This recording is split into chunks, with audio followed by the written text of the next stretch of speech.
Hello, welcome back children. How are you all doing? Yes? Fine?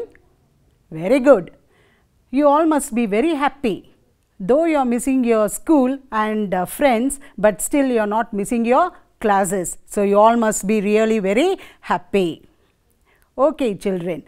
Hope this new way of learning is very beneficial to you. Okay children, now coming to today's class, I am going to handle the 9th standard second language English unit 1 session 2.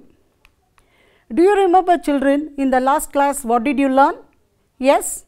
Try to recall what are the things that you learnt in the last class?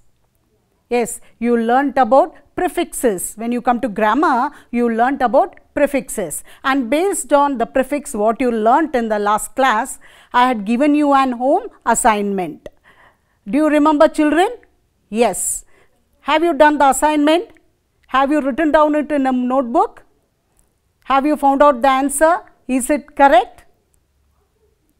Have you done children? Good. Let us check up with the answer what you have written. Let us see whether you have written it correctly or no. The assignment was on fill in the blanks with the correct prefix word given in italics. Yes or no children? Yes. The first fill in the blank is when our teacher asked I spell correctly but my friend dash it. So, the answer for that is when our teacher asked I spell correctly but my friend misspelled it. Did you get the answer children? Check it up. Have you written it correctly? Yes, the word is spelled and the prefix for the word spelled is misspelled. Is it clear children? Now, let us go to the second one. We must maintain justice. It is wrong to do dash to others. The answer for that is we must maintain justice. It is wrong to do injustice to others. So, the word is justice and the prefix for the word justice is injustice. Did you get it correct children? Now, let us go to the third one. It is my fortune I am safe, but it is dash for my friend who was injured in the accident. So, let us see what is the answer for this. It is my fortune I am safe, but it was a misfortune for my friend who was injured in the accident. So, did you get the answer correct children? Fortune, it is misfortune. Yes. The fourth one, wooden chairs are expensive, but plastic chairs are dash. The answer, wooden chairs are expensive, but plastic chairs are inexpensive. Did you get it children? Expensive, inexpensive. Yes, the fifth one, Girish is an efficient worker, but his friend is dash worker. Yes, let us check the answer. Girish is an efficient worker, but his friend is an inefficient worker. Efficient, inefficient. And one more thing, did you notice here children? And it is given an inefficient worker. Why it is an inefficient worker? Yes children, can you make it out? Yes, inefficient. This word, when you pronounce it in the beginning, the sound which you hear is a vowel sound. So, because of that, it is an inefficient worker. Did you get it children? Yes. The sixth one is Ramesh Rao is an honest officer, but his assistant is dash. The answer for the sixth one is Ramesh Rao is an honest officer, but his assistant is dishonest. Honest, the prefix for that word is dishonest. Okay children, now you came to know about the prefix, the home assignment. Did you check it up? Have you all written it correctly? Yes? Very good. Let us recapitulate what happened in the last class, let us know about it.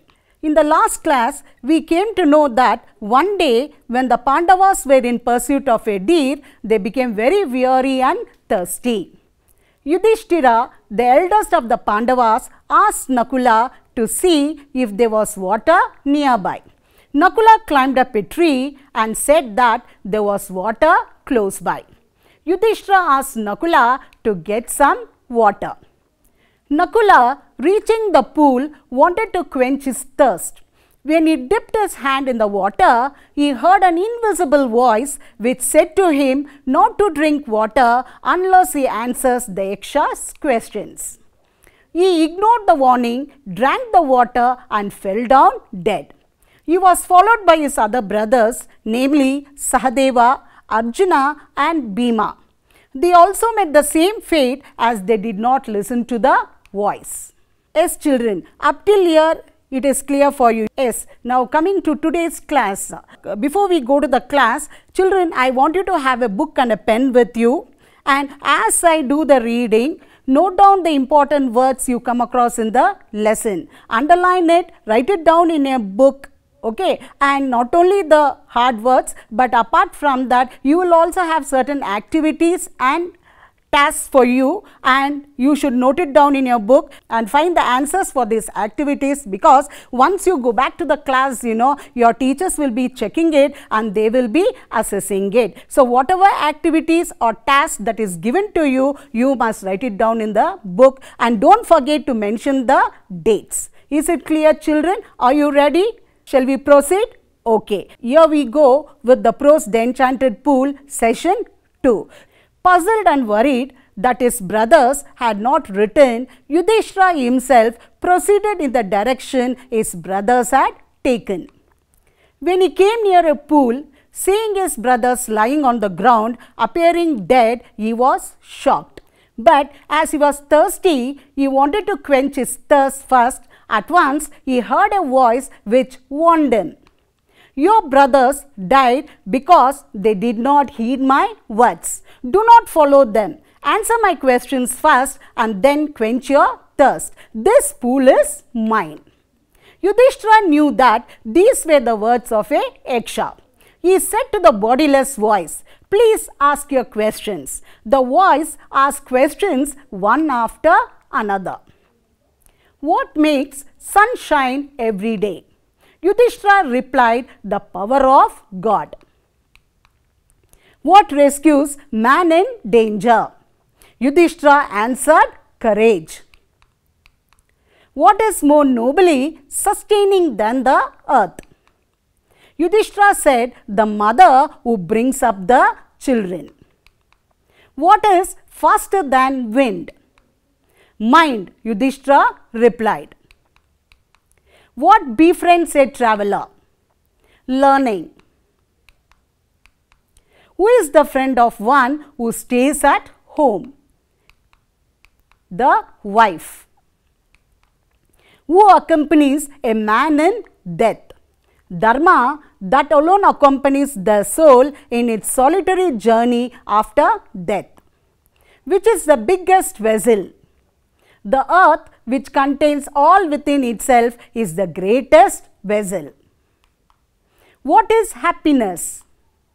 Happiness is the result of good conduct. What is that abandoning which man becomes loved by all? Pride, for abandoning that man will be loved by all. What is the loss which brings joy and not sorrow? Anger.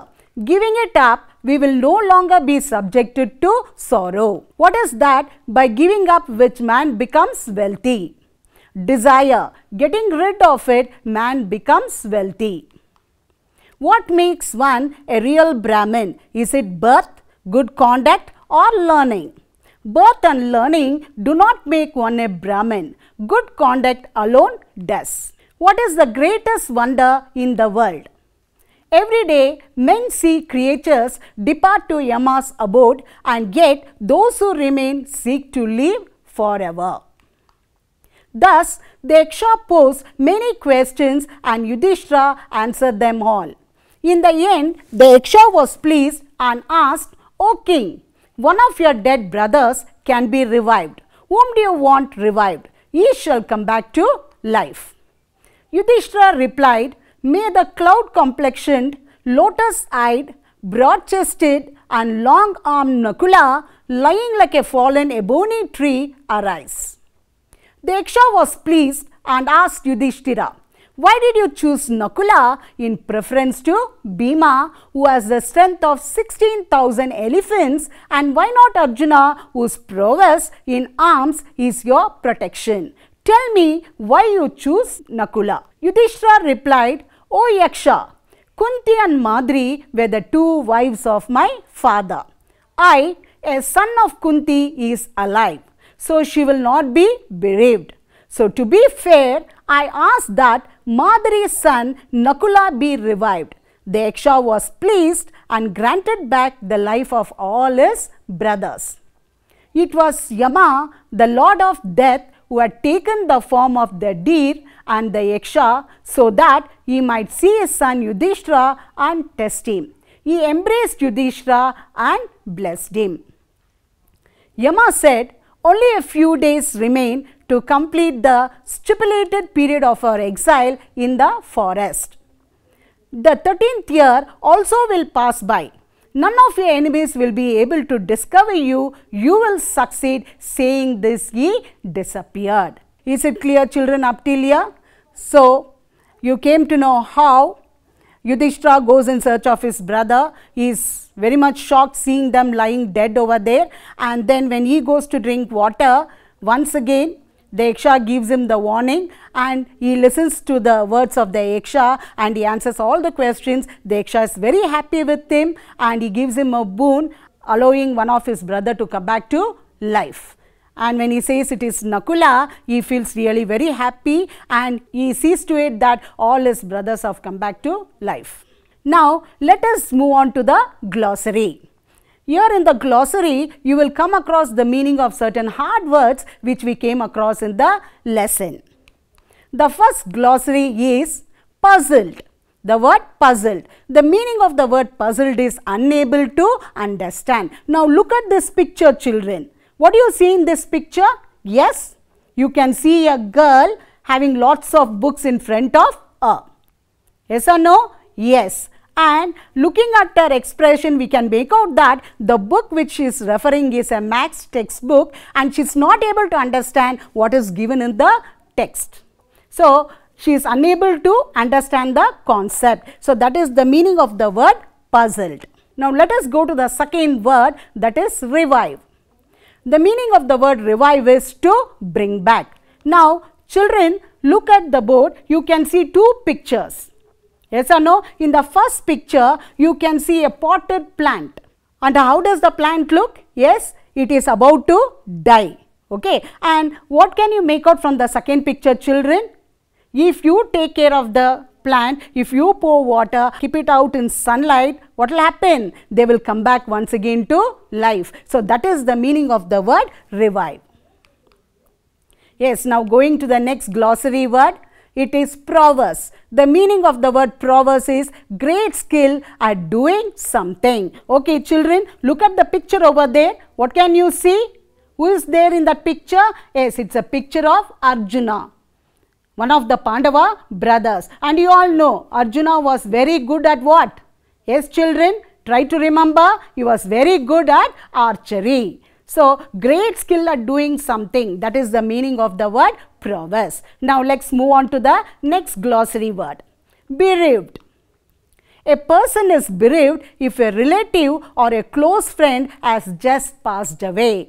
Now, the next glossary word is exile. The meaning of the word exile is a period of forced absence from one's country or home. You can come to know that Rama, Lakshmana and Sita, for a period of time, they were being exiled from the kingdom. They were supposed to go and live in the forest. Now, let us move on to the next, that is, let me check up whether you have understood the lesson so far. Okay, and for that, I am going to ask you some questions and let me see whether you will get the correct answers for these questions. Shall we go, children? Yes. The first question is, why do you think the Yaksha gave Yudhishthira a boon? Yes. Children, note down this question. Write it down in your book. The answer for this question is, as Yaksha was pleased with the answers given by Yudhishthira, he granted him a boon. The second question is, why did Yudhishthira choose Nakula in preference to Bhima? The answer is, Yudhishthira chose Nakula in preference to Bhima because Kunti and Madari were the two wives of his father.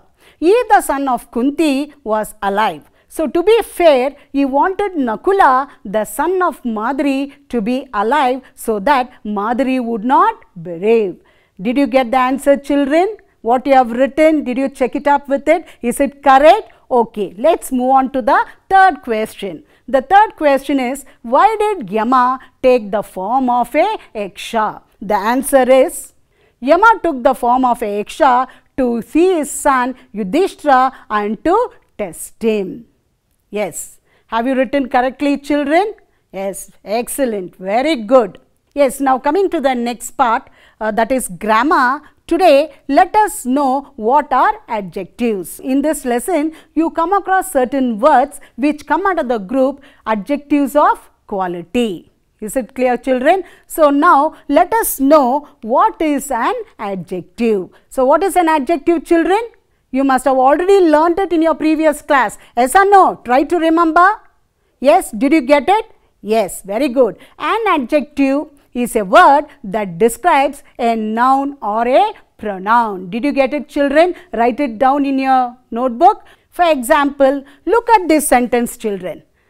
Read the sentence. Shobha is a girl. What is the sentence? Shobha is a girl. Now look at this picture, children. What can you make out from that picture? Yes, you can make out that whether Shobha is a girl or not. Yes or no, children? Yes, but regarding other information, what type of a girl is Shobha? About that we do not get any information from this picture. Is it clear, children? Okay, so now let's go on to another sentence. Read this sentence, children. Shobha is a beautiful girl.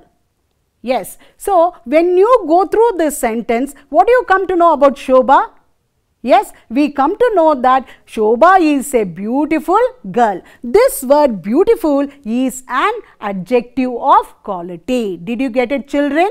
To know more about adjectives, there are many types of adjectives. Various forms of adjectives are there. Today, let us know about the 6 main types of adjectives. Namely, adjective of quality, adjective of quantity, and adjective of number, interrogative adjective, demonstrative adjective, and possessive adjective.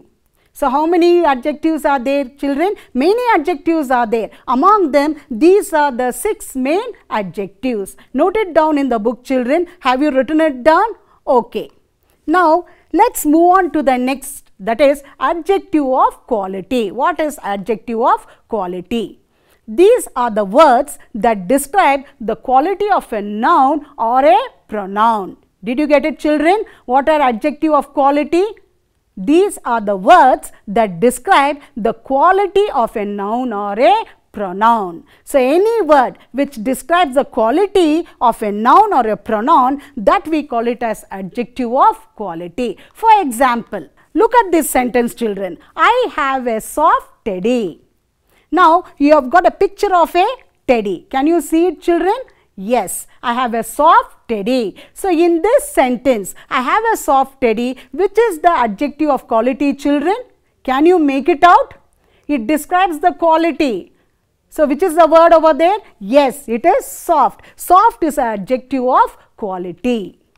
What function does this adjective of quality does means they generally answer the question what kind in any sentence. So, what does adjective of quality usually do? They generally answer the question what kind in any sentence. Okay, children, now you have got a task to do. Look at the picture over here. What do you see? Yes, you can see the picture of a teddy over here. How does it look?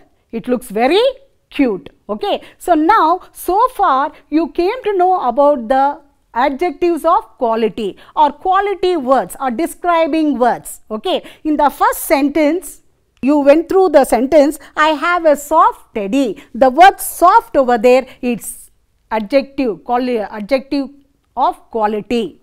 So, in the similar way, looking at this picture, children, I want you to find out some more quality words which describe the quality of this teddy. It is a cute teddy. Some of you might say it is a blue teddy, and others, some of you may say it's an awesome teddy. Yes or no? So, like that, these words cute, blue, awesome, they are all adjectives of quality. Is it clear, children? Now, is it clear what is adjective of quality? Yes. Now, after knowing this, now you have come to know what is the adjective of quality. Now, let's move on to the next. Now, you have got a task to do. Look at the picture, children, and can you make out whose picture it is? It's a picture of one of the Pandava brothers, that is Nakula. Okay, and in this lesson, in the second part, when you went through the lesson, you come across certain adjective of quality words, certain describing words, and for Nakula, certain quality words are being used to describe his personality. Yes or no, children? Go through the textbook, you can find it out. There are certain adjectives of quality describing the personality of Nakula. Okay, write it down, children. Let me check it up whether you have done it correctly. Did you finish it, children? Okay. Now, let us check up. Yes, in the lesson, very clearly, the describing quality of Nakula is broad-chested, long-armed, cloud-complexioned, and also lotus-eyed.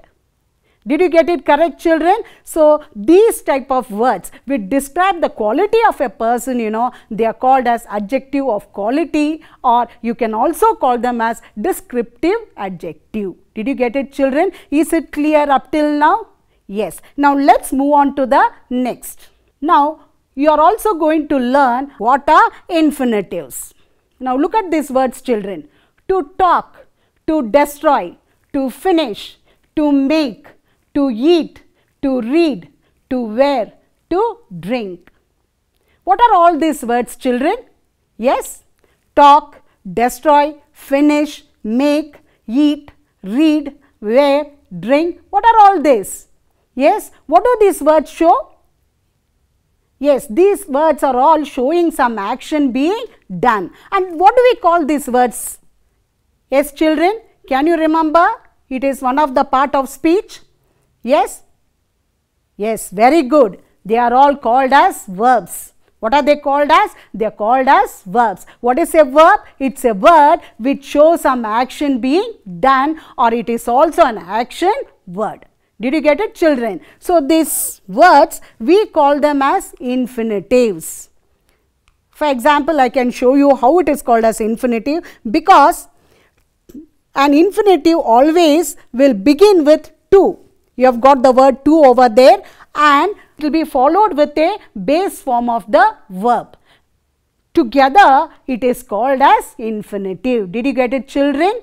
When the word begins with to and followed with a base form of a verb, it forms into an infinitive. So, what is an infinitive, children? It's nothing but it's the to form followed by a verb. That we call it as infinitive.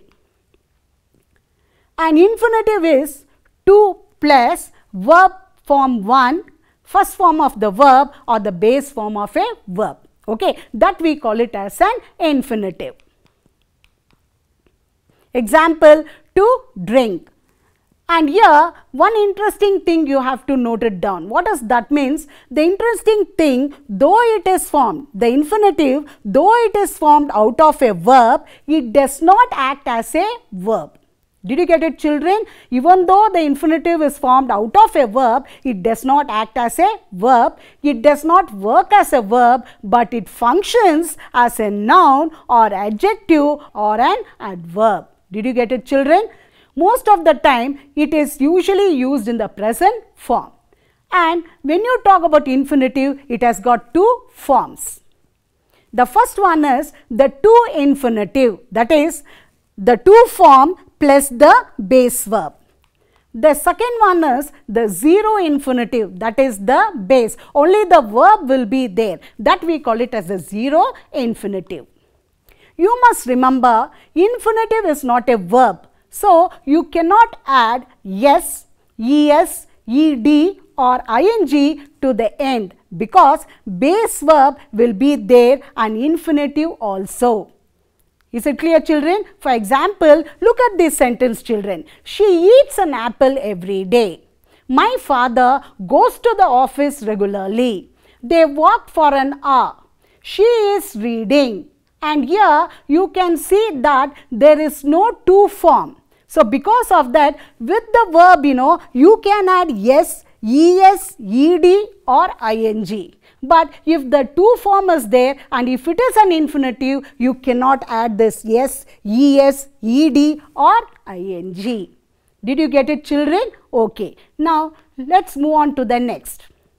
You have got few examples for to infinitive. The first one is, he wanted to go to school. Second one, I hope to build a new house soon. The third example is, the people were shocked to see the accident. Did you notice, children, in all these sentences, to go, to build, to see, all these are called as infinitive. Now, let's go to zero infinitive. You have got few examples over here. He cannot speak to you. Suman must go before it becomes dark. You made me come with you today. And here, what can you notice, children? There is no to form. Cannot speak. Must go. Made me come. There is no to form. Only the base verb is there. Because of that, this we call it as a zero infinitive. Is it clear, children, up till here? So, now, let us move on to the next, that is home assignment. Based on what infinitive you learnt now, based on that you have got the assignment. Now, complete these sentences using infinitives. The first one is, I cannot decide where dash. Second, Bindu wants to know how dash. The third one is, I do not know what dash. The fourth is, Ranjan is learning how dash. Did you get it, children? Now, you have to complete this sentence using infinitive. Already you have learned that infinitive means it's nothing but to form along with the base verb. Okay. So, just recall what was being taught and try to do this assignment. Now, you have got another assignment, that is, make sentences using the glossary words. As I finished doing the lesson, I explained certain glossary words. You came to know the meaning of the glossary words. Now, I want you people to make sentences of your own using the glossary words puzzled, revived, prowess, bereaved and exile. Just look at this QR code which is given at the top corner. What do you have to do with this QR code, children? You have to scan it. Why should you scan it? Because when you scan the QR code related to this first lesson, if there are any activities or any task or something like that, maybe it is based on language exercises or vocabulary or more comprehension questions, for all that you have to scan the QR code. Is it clear, children? Will you do it? Yes. I hope this class was really very helpful to you. So, until I meet you in the next class, it's bye from me. Bye, children. Thank you.